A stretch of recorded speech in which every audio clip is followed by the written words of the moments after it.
Le coup de marteau.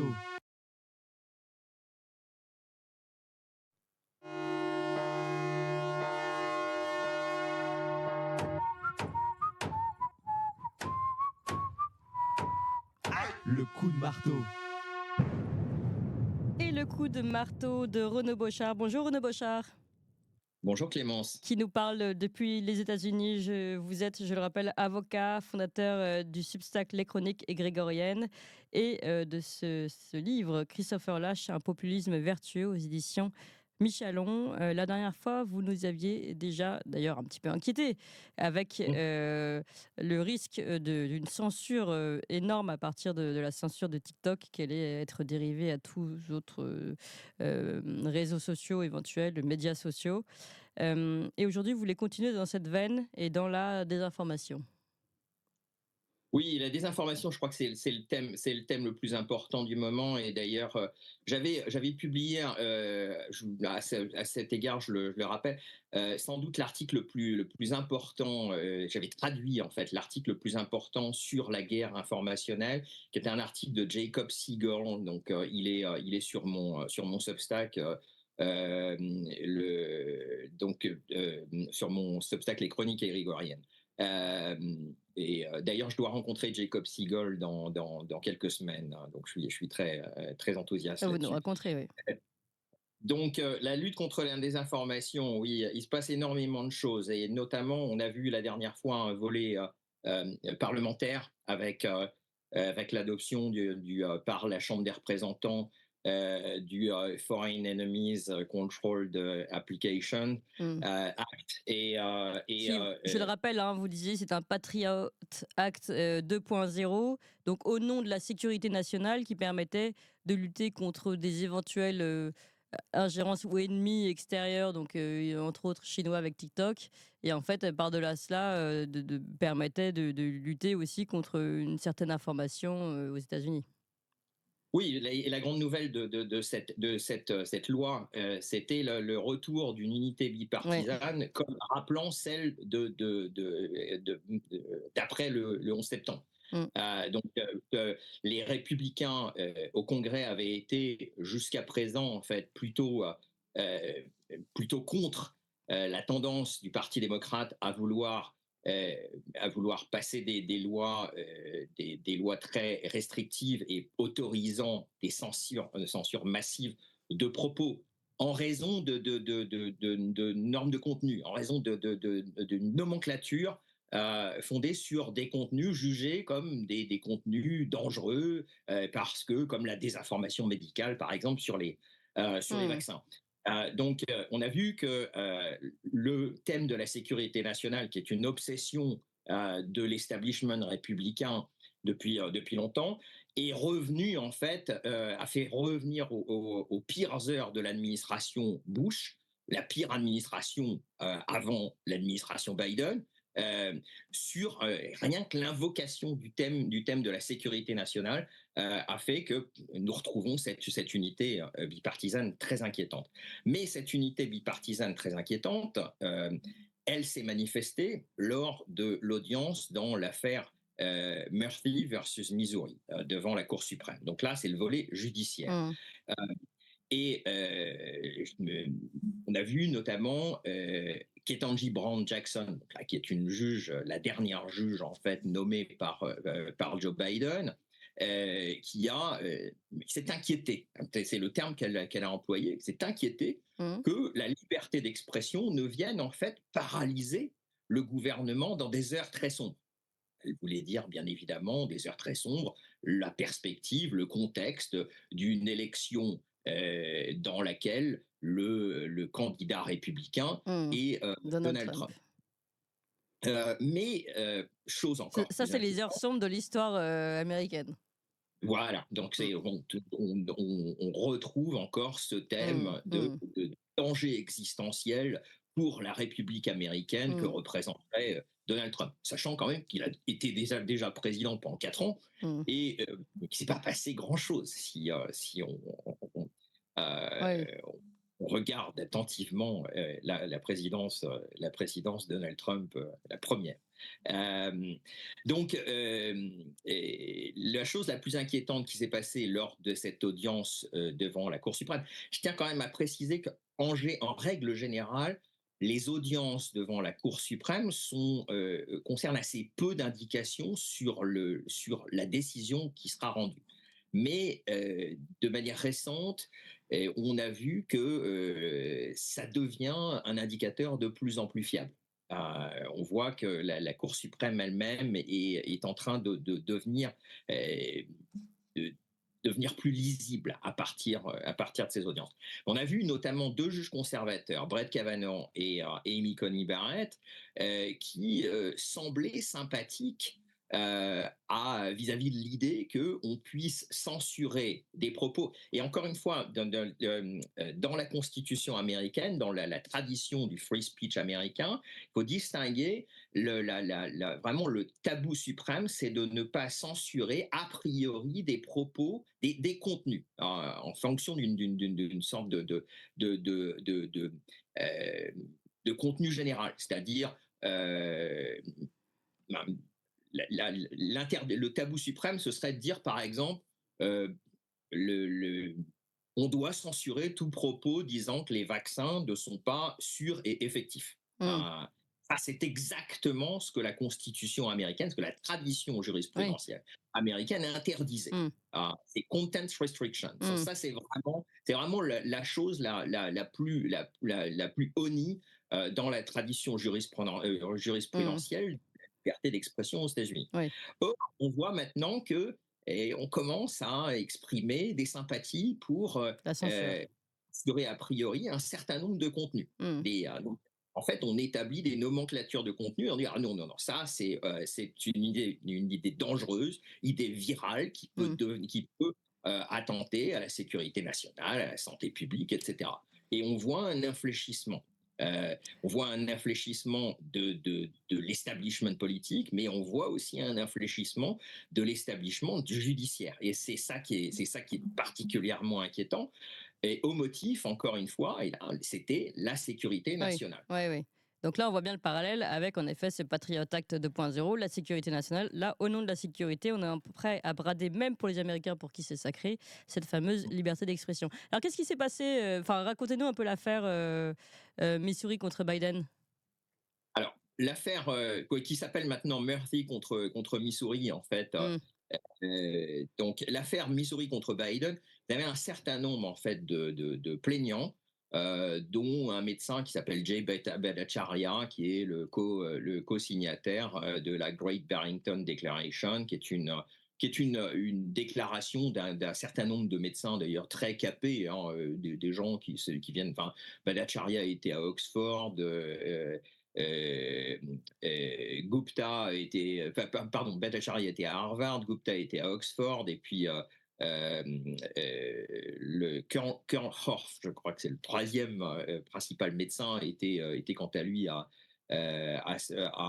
Yale ou Harvard aussi. Enfin bon, des gens très très en pointe ont été systématiquement sanctionnés, notamment pour leur critique des confinements, puis ensuite leur critique des passeports vaccinaux, enfin des obligations vaccinales, etc. Et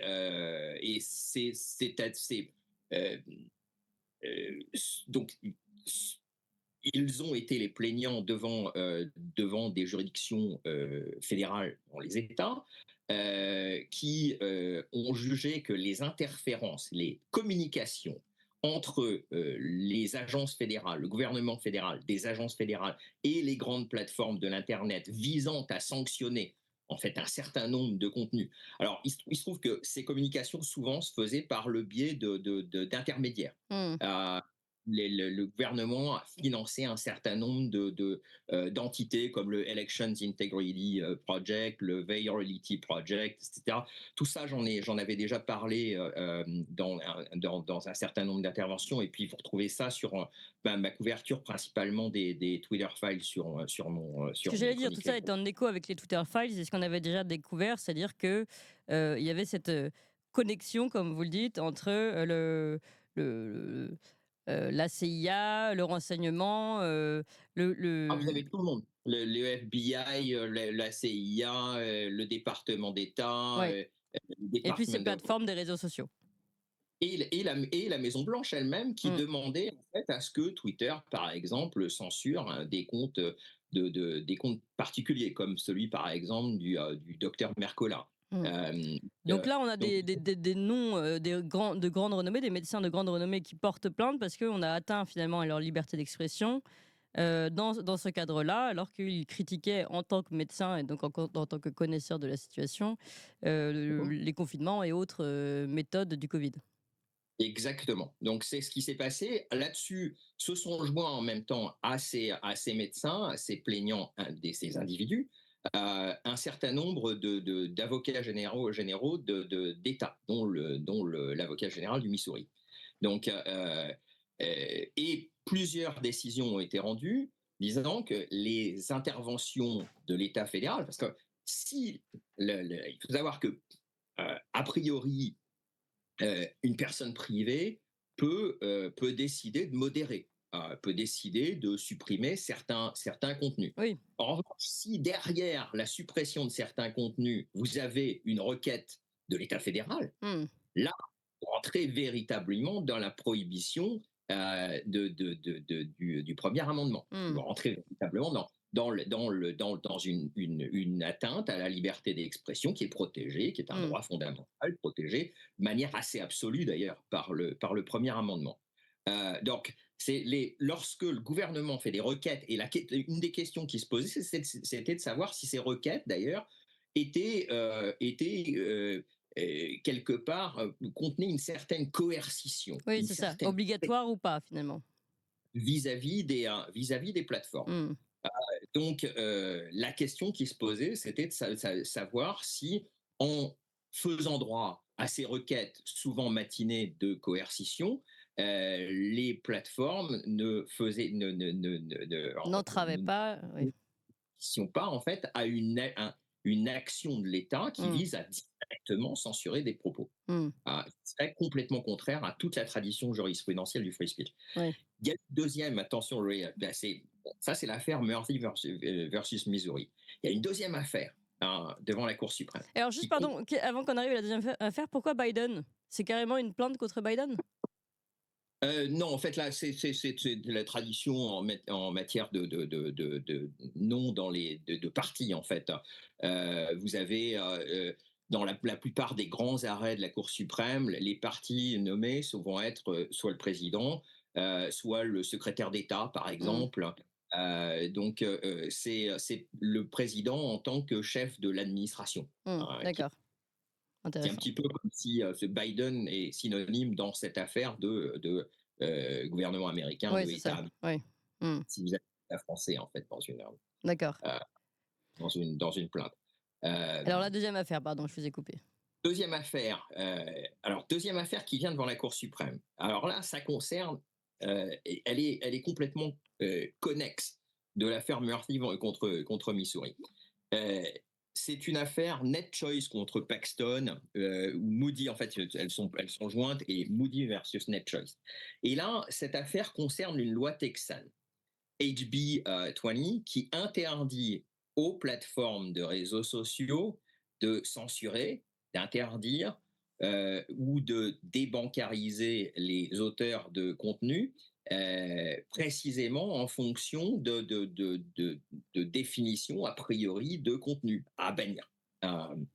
Donc là, la question qui se pose devant la Cour suprême, c'est de savoir si un État de l'Union peut prendre une telle mesure d'interdiction vis-à-vis des plateformes de censurer. En gros, je résume, la question qui est posée, c'est de savoir si le droit de censurer par les plateformes n'est pas une expression d'un droit fondamental des plateformes, qui sont des personnes privées, d'assurer l'ordre et de censurer des propos sur leur plateforme. Donc là, la question, c'est: est-ce que la censure est une forme de liberté, est une forme d'expression liberté individuelle, privée, entre guillemets. Oui, c'est intéressant. Ouais. Et, Ah non, mais et à l'inverse, la loi texane interdit la censure, donc moins plus moins, finalement, elle autorise, enfin, elle pousse à la liberté d'expression. exactement. Donc c'est là qu'on retrouve en même temps une petite musique qui me paraît tout à fait inquiétante. C'est de présenter en fait les censeurs comme des victimes. Euh, de présenter en Hmm. fait le gouvernement, et c'est exactement ce que dit Ketanji Brown Jackson quand il dit bon, est-ce que la liberté d'expression ne paralyse pas en fait l'action du gouvernement? Est-ce qu'elle ne victimise pas l'action du gouvernement? Et est-ce que l'État du Texas, en interdisant en fait la censure, l'interdiction, la débancarisation, ne victimise pas en fait des personnes privées ne prive pas des personnes privées de leur droit fondamental à la liberté d'expression qui peut s'exprimer sous la forme de la censure. Hmm. Oui, c'est C'est intéressant. Inversement des valeurs. inversement des valeurs. Donc tout ça est particulièrement inquiétant parce que encore une fois, on voit se développer et je dirais pour revenir à ce thème de la guerre contre la désinformation, il a souvent été présenté par un certain nombre de ses promoteurs comme en fait une protection de l'infrastructure cognitive des Américains. Donc, on voit quelque chose extrêmement fondamental. Et encore une fois, si on se réfère notamment à l'article de Jacob Seeger, tout ça va très très loin. Et en fait, les origines lointaines en fait de cette guerre informationnelle, elles se retrouvent déjà au moment de la guerre globale contre la terreur, au moment du Patriot Act 1.0. Donc, c'est dans ce Patriot Act 2.0, l'idée est de D'aller plus protéger loin. Oui. d'aller plus loin, mais d'aller vraiment au cœur, D'intérioriser. Oui. d'intérioriser. Donc on envahit en fait l'intimité la plus profonde des Américains. On veut réglementer vraiment. Et c'était d'ailleurs la présentation par quelqu'un comme Biden en disant que le combat les combats qui est à l'œuvre, c'est un combat, c'est la bataille finale pour l'âme américaine. Donc en fait, on voit très très bien que les frontières de l'intimité sont franchies. Et avec le thème de la désinformation, avec l'investissement en fait de ces mécanismes de répression de type Patriot Act dans cette prolongement dans l'information et dans la liberté d'expression, fait qu'on est en train de pénétrer au cœur de ce qu'il y a de plus intime chez les citoyens américains. Hmm. Et, et c'est là quelque chose de- d'absolument inquiétant. Et c'est d'autant plus inquiétant que je pense que la réponse qui est donnée, et je trouve que la réponse d'ailleurs de l'État du Texas est assez maladroite, puisque pourquoi passer une loi d'interdiction de quelque chose et qui est déjà inscrit à la fois dans la tradition jurisprudentielle de la liberté d'expression, et pas besoin d'une loi qui vienne expliciter quelque chose qui était déjà explicite. Et c'est ça Bien sûr. qui m'inquiète encore une fois. C'est en même temps quel est le ressort qui fait que quelqu'un comme Ketanji Brown Jackson puisse, dans un cénacle aussi symbolique que la Cour suprême, dire est-ce que la liberté d'expression ne menace pas, ne victimise pas en fait le gouvernement? Quelle est la source de la légitimité qui lui fait dire ça? Hmm. Pourquoi elle peut dire ainsi quelque chose qui va si contrairement, qui est si de manière si flagrante, Hmm. contraire au contenu, contraire au premier amendement précisément. Alors, comment C'est vous que je pense, l'expliquez? Oui. ouais, en fait, mon ami Enes Lyons, et j'ai eu une discussion assez passionnante avec lui il y a quelques semaines, vient de publier un petit article qui dit The Constitution won't save America. Et l'idée exprimée derrière ça, c'est de dire qu'en fait, nous faisons une sorte de fétichisme de ce document écrit qui est la Constitution et des déclarations des droits de l'homme, en prenant ces textes fondateurs comme une expression même du territoire, alors qu'il n'est au fond que la carte. Euh, L'idée, en fait, que même si on pouvait penser, par exemple, que la Cour suprême rende un arrêt de principe qui réaffirme très solennellement, en fait, la liberté d'expression, nous ne nous retrouverions que dans une situation de protection en fait temporaire. Parce que, encore une fois, je pense qu'il existe une espèce de constitution implicite, non écrite, ce qui s'est passé en fait en 1789, l'année de l'adoption de la Constitution américaine, c'est que cette constitution, ce texte écrit était en fait en phase avec une réalité sociologique. Et c'est un moment très rare où la carte correspond au territoire. Je pense que depuis 1789, les choses ont évolué. Et le fait, par exemple, que récemment, les mesures de restriction complètement exorbitantes en matière de Covid.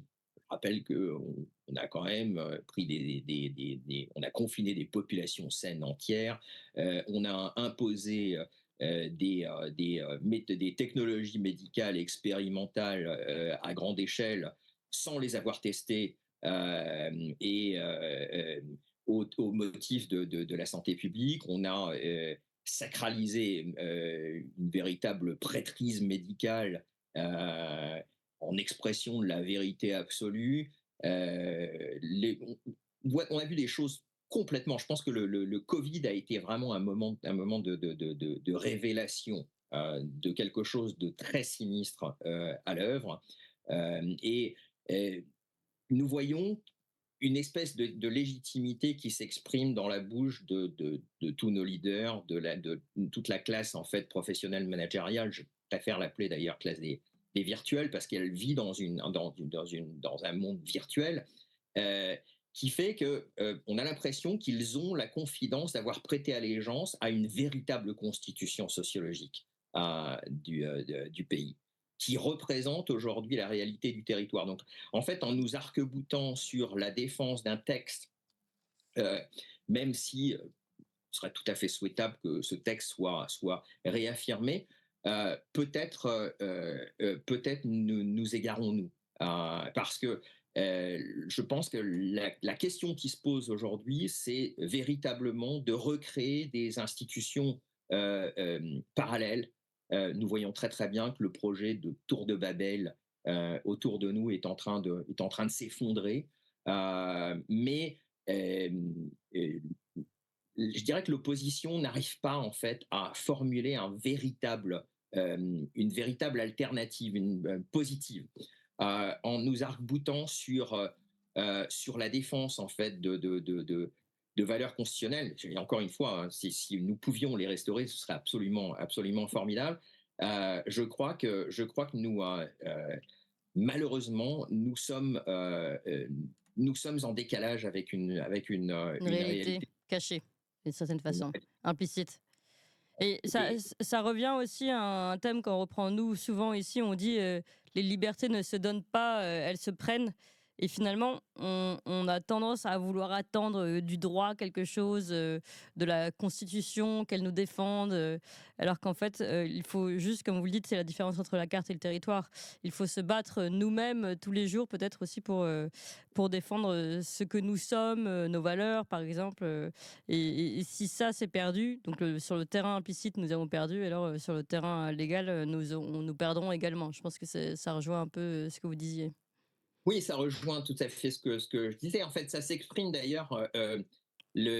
Paul Kingsnorth l'exprimait très bien avec sa métaphore à propos du wokisme, en fait, hein, en décrivant le wokisme, qui est en gros, c'est je dirais l'idéologie, voire même plus que ça, c'est une forme de sociabilité dominante de la classe des virtuels, qui prend toutes les décisions qui nous impactent. Hein. Kingsnorth décrivait le wokisme comme une culture de l'inversion. C'est-à-dire que nous nous définissons en permanence par ce que nous ne sommes pas, ou plutôt parce que nous ne voulons pas être, et ce que nous ne voulons pas être est tout ce que nous étions. C'est une et je pense qu'il exprimait ça très très bien. Il a un petit passage, je trouvais ça assez assez étonnant. Et il dit être blanc veut dire ne pas être noir. Être une femme veut dire ne pas être un homme. Mm. Être gay veut dire ne pas être hétéro. Être trans veut dire ne pas être gay. Être musulman veut dire ne pas être chrétien. Être faible veut dire ne pas être fort. Mm. Et dit bienvenue dans le non-Occident. Euh, et assurez-vous de scanner votre code QR en rentrant, et sinon, sinon vous verrez vos comptes bancaires gelés. Ouais. Je crois que c'est une très bonne expression de ce qui est en train de se passer. Et malheureusement, nous voyons ça à l'œuvre dans des choses fondamentales comme l'interprétation des textes constitutionnels. Qui Ouais. fait que maintenant, d'ailleurs, la multiplication en fait de lois qui vont complètement contre de lois ou de propositions constitutionnelles qui vont complètement contre en même temps, je dirais, les choses les plus fondamentales comme notre rapport à la mort. Bon, Mm. vous en avez parlé dans plusieurs émissions concernant la loi sur l'aide à mourir en France, hein, Mm. mais aussi sur l'inscription de l'IVG dans la Constitution, fait que tout ça procède de cette espèce de légitimité qui vient de cette Constitution non écrite qui correspondrait plus D'un monde à parallèle, en fait. oui, et encore une fois, je pense que N.S. Lyons, dans son article, disait, l'a très bien décrit, là aussi, cette nouvelle réalité sociologique qui est au cœur de cette constitution non écrite envers laquelle des gens comme Ketanji Brown Jackson prêtent allégeance de manière maintenant non dissimulée. Hein. Cette constitution non écrite, elle valorise la sécurité et la sûreté au détriment de la liberté, le contrôle hiérarchique plutôt que l'autogouvernement, les postures égalitaires vides plutôt que l'excellence, le confort matériel plutôt que la vertu, le précaré plutôt que la responsabilité, la bureaucratie plutôt que la reddition de comptes, l'émotivisme narcissique plutôt que le devoir, le mensonge plutôt que la réalité, les ambitions mondiales plutôt que les loyautés locales, les rêves de progrès plutôt que les vérités éternelles et transcendantales. Et c'est l'esprit ce managérialisme déchaîné Mm. euh, qui gouverne, qui gouverne au plus profond de notre société. Ouais, c'est très très intéressant ce phénomène que vous nous expliquez là. Il faut vraiment que tout le monde prête attention, hein, à cette chronique. La vraie constitution et la constitution non écrite, en fait, dans un monde non écrit, mais qui avance justement et qui nous censure, et à laquelle la classe des virtuels, c'est ce que vous dites aussi, prête Mhm. allégeance. Donc c'est finalement les virtuels contre les réels, une séparation, je trouve, qui nous va bien. Donc nous sommes aujourd'hui dans le camp des réels et nous avons bien besoin d'ouvrir les yeux, et cela aussi grâce à vous, Renaud Bochard. Merci beaucoup pour cette chronique pour laquelle qui peut paraître un peu compliquée pour tout le monde, mais il faut vraiment s'accrocher pour comprendre ce qui se passe. Évidemment, ce qui se passe aux États-Unis se passe également chez nous. En général, les Américains sont toujours les premiers. Ils font ça plus fort, bigger, larger, better, mais en fait, ça finit par arriver chez nous quand même. Donc, merci beaucoup, Renaud Bochard, pour cette alerte que vous lancez depuis les États-Unis, je le rappelle.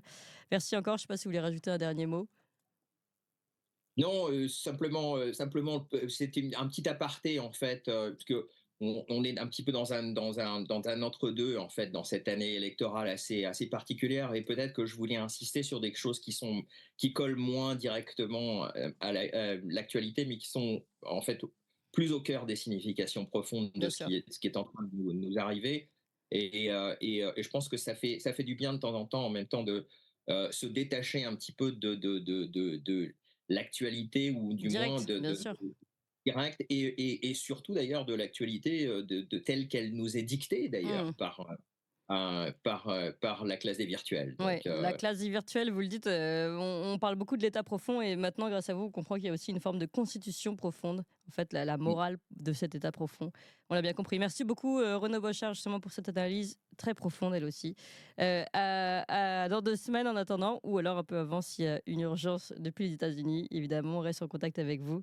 Merci beaucoup de suivre cela pour nous. Je rappelle Renaud Bochard, fondateur de Substack Les Chroniques et Grégoriennes, que je recommande à tous, et auteur de Christopher Lash, un populisme vertueux aux éditions Michelon. À très bientôt.